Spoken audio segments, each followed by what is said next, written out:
Ok, bonsoir les amis. C'est encore un privilège pour moi de pouvoir animer cette session ce soir ici autour de l'importance des systèmes d'information géographique dans les actions humanitaires. Quand j'ai conçu l'affiche, la plupart des gens avaient des confusions, surtout les gens qui sont en train de faire l'informatique de gestion. Ils se demandaient ce que SIG, c'est l'importance de l'informatique de gestion dans les actions humanitaires. C'est pourquoi je voulais commencer par là, donc essayer un peu d'arriver cette équivoque, cette confusion dans les têtes de nos participants. Comme vous avez vu à l'affiche, à la présentation, je suis Serge Mbunge. Je suis informaticien et je travaille dans une organisation humanitaire depuis plus de 5 ans.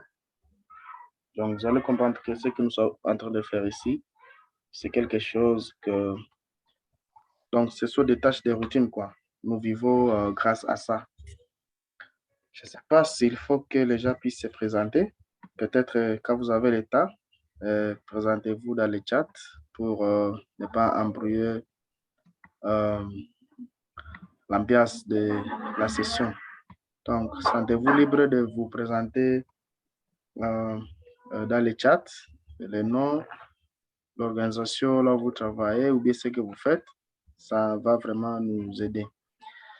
OK, nous allons devoir commencer. Les autres vont nous rencontrer quelque part parce que nous avons déjà un retard d'au moins 12 minutes.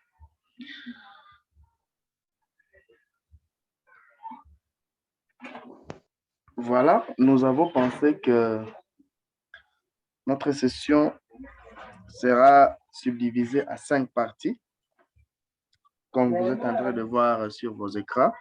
Nous avons pensé que la première partie va essayer de débrosser ou bien donner une idée sur la vie des humanitaires ou bien les assistances humanitaires parce que la plupart des gens, la plupart des gens ont vraiment une confusion parce que ce sont les humanitaires qui amènent la guerre ou bien qui amènent des crises pour profiter, pour leur permettre d'avoir des zones d'intervention.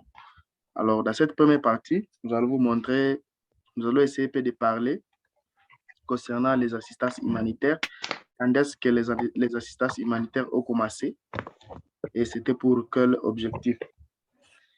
Dans la deuxième partie, nous allons essayer de parler en général nous allons parler de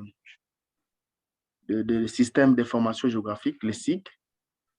Et après ça, nous allons parler de la cartographie.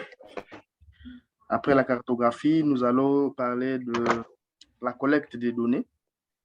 Et enfin, nous allons chuter par la présentation pour une meilleure décision. Donc, comment vous pouvez présenter vos données pour aider à la prise de décision.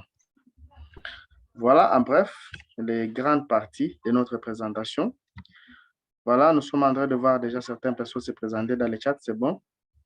Merci beaucoup. Ça pour ta perte du temps. Nous allons directement passer à la première partie, donc les assistances humanitaires.